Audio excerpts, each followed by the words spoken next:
नमो नमः। जय तु संस्कृतम जय तु भारतम। मैं डॉक्टर अभिनव उपाध्याय आप सभी का हार्दिक स्वागत अभिनंदन करता हूं साथियों। आइए साथियों, आज हम पढ़ेंगे कक्षा 10 की संस्कृत पाठ्य पुस्तक का भाग 2 का अध्याय 21, तेजसाम ही न वयः समीक्ष्यते। यह पाठ जो आज हम पढ़ने वाले हैं, यह पाठ श्री राम के वंश उनके पुत्र लव का पराक्रम के बारे में ये पाठ है। यह जो पाठ है, यह पाठ उत्तर रामचरित भवभूति का एक प्रसिद्ध नाटक है। उस नाट्यांश से यह पाठ संकलित किया गया है। इस पाठ के बारे में आज हम पढ़ने वाले हैं। अयोध्या के जो राजा हुए थे रामचंद्र के द्वारा अश्वमेघ यज्ञ के अवसर पर एक घोड़ा छोड़ा गया था, अश्व को छोड़ा गया था।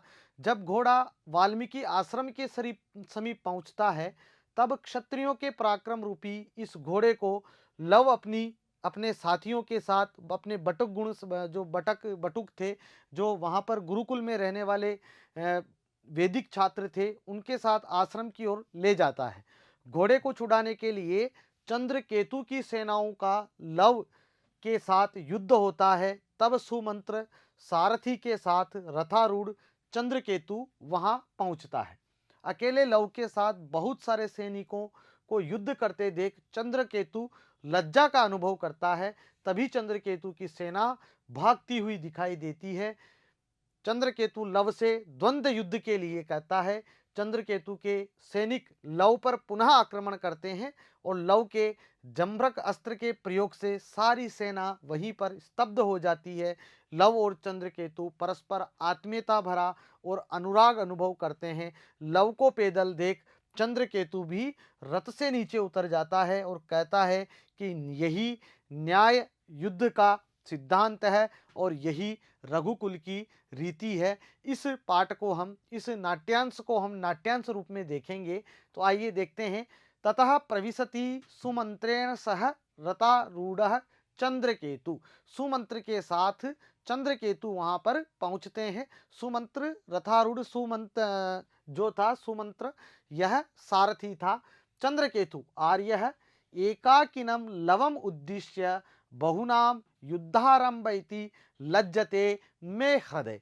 चंद्रकेतु कहता है कि आर्य एकाकिनम लवम, कि अकेले लव को पूरी सेना से युद्ध करते हुए देख मेरा हृदय लज्जित होता है। सुमंत्र वदति वत्स समस्त सैन्य दलम अपि लव समक्ष योद्धुम न अलम, कि जो समस्त सैन्य दल है वह भी लव के सामने पूरा अपना सामर्थ्य प्रदर्शित नहीं कर पा रहा है।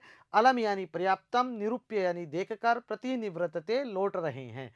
आगे अग्रे चंद्रकेतु कहते हैं सविस्मयम, विस्मित होकर, आश्चर्यचकित होकर, हंत प्रतिनिवर्तन्ते अस्माकम सैनिकाः, और हमारे सैनिक पीछे लौट रहे हैं। आर्य त्वर्यताम त्वर्यताम अस्मद्रतम तत्रैव नयतु, त्वर्यताम यानी जल्दी कीजिए। सुमंत्रः रथ वेगम निरूप्य, रथ के वेग को रोकता हुआ, आयुष्मान एषः प्राप्ता वयम पश्यतु तत्रास्ति लवः, लव वहां पर है। चंद्रकेतु वदति भो भो लव महाबाहु किमेभिस्तव सैनिकै एषो अहमेव मामेव तेजः तेजसी साम्यतु। ततः प्रविशन्ति धीरोदात्त पराक्रमः लवः, लवः साधु राजपुत्र साधु सत्यमेव एक्ष्वाक खलवसी एष प्रस्तुतो अस्मि। भो भोर कुमारः स वदति अत्युद्भादसि गुणातिशयतात् प्रियो तस्मात् सखा त्वमसि यन्मम त्वदेव तत्किं निजे परिजने कदनं करोसि ननु एष दर्पणिकस्तव चंद्रकेतुः। दर्पणिक्ष है गर्व की कसोटी। लव वदति अहो महानुभावस्य सूर्य कुल कुमारस्य प्रसन्न कर्कसा वीर वचन प्रयुक्ति ही अस्तु एनमेव संभावयामि। शब्दार्थ देखते हैं। सूर्य कुल कुमारस्य, सूर्यवंशी कुमार की, प्रसन्न कर्कसा प्रसन्न या कोमल और कठोर, वीर वचन प्रयुक्ति वीरतापूर्ण वचनों का प्रयोग, अस्तु अच्छा, संभावयामी सत्कार करता हूं। अभिप्राय क्या कहता है पहले वाले पद्यांश का, कि हमारे गद्यांश का, हमारी संपूर्ण सेना भी लव के समक्ष युद्ध करने के लिए पर्याप्त नहीं है। यह कथन सुमंत्र का चंद्रकेतु के प्रति है। जब चंद्रकेतु लव को सभी पूरी सेना के समक्ष मुकाबला करते हुए देखता है तो उसे लज्जा का महसूस होती है।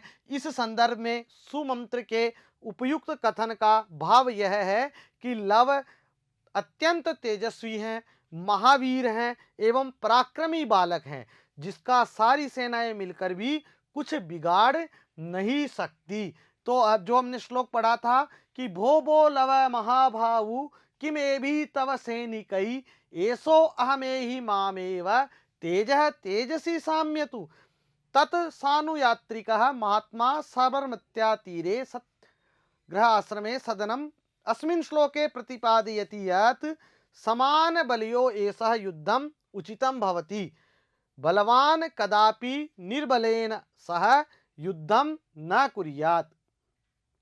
तो कहते हैं कि जब जब ये पद्य जो हमने पढ़ा अभी, इसका भावार्थ कहते हैं कि जब चंद्रकेतु अपनी सेनाओं को सब ओर से विमुख देखता है तब वह जल्दी से अपना रथ लव के पास ले जाकर कहता है कि हे महाबाहु लव, इन सैनिकों के साथ लड़ने से क्या लाभ?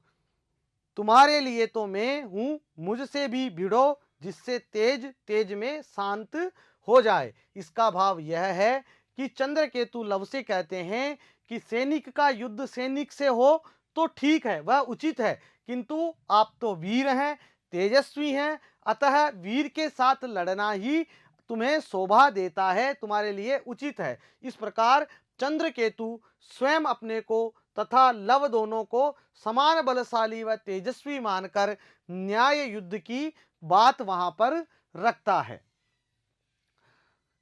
जो हमने पद्य पढ़ा था, अत्युत्बुधादसी गुणातिशयात् प्रियो में तस्मात् सखा त्वमसि यन् मम तत एव तत्किं निजे परिजने कदनं करोसि ननु एष दर्पणिकस्तव चंद्रकेतुः। कहते हैं कि अत्युद्भुताम गुणित सयात अपि त्वं मे प्रिय सखासि तस्मात् यत् मम तत तव एव तत निजे परिजने किं कदनं करोसि ननु एष चंद्रकेतु तव दर्पणिक्षः। अभिप्रायः वर्तते कि विपक्षे स्थितमपि लवं प्रशंसन चंद्रकेतु अत्रापि प्रतिपादयति यत् त्वयि गुणान् दृष्ट्वा अहं प्रीणामि त्वं मम मित्रम असि तथापि यदि युद्धम इच्छसि चेत समान बलेन मया सह युद्धम कुरु येन तव अहंकारः विगलितो भवेत। जब चंद्रकेतु लव से समान बली होने के कारण द्वंद्व युद्ध करने की बात करता है तो लव चंद्रकेतु की प्रशंसा करते हुए कहता है कि हे राजकुमार, तुम निश्चित ही गौरवशाली इक्ष्वाकु वंशीय हो, ऐसा वह कहते हैं। तुम्हारी यह बात सर्वथा वीरोचित है। इसके बाद चंद्रकेतु लव से कहता है, हे कुमार, तुम अत्यंत अद्भुत गुणों के कारण मुझे बड़े प्रिय हो, अतः तुम मेरे मित्र हो, इसलिए जो वस्तु वह तुम्हारी ही है, तो फिर अपने ही लोगों को क्यों विनाश कर रहे हो? अरे तुम्हारे गर्व की कसौटी तो यह चंद्रकेतु है, अर्थात आओ मुझसे ही आप क्या करो, युद्ध करो। चकास्ति योग्येन ही योग्य संगम, यह न्याय भी है और यह न्याय संगत वार्ता भी है। फिर आगे वाला जो हमारा नाटक का अंश था, प्रसन्न कर्कसा वीर वचन प्रयुक्ति ही, अर्थात प्रसन्न और कठोर वीर वचनों का प्रयोग चंद्रकेतु के स्वयं को लव के गर्व की कसौटी कहने पर लव कहता है कि सूर्यवंशीय महाप्रभाशाली कुमार चंद्रकेतु के प्रसन्नता व कठोरता से परिपूर्ण वीर वचनों का वास्तव में स्वकुल के उचित ही है। ठीक है, तो यह बात आज हमने जानी। आगे के पाठ में हम फिर मिलेंगे, तब तक के लिए नमस्कार, वंदे मातरम, जय तु संस्कृतम, जय तु भारतम।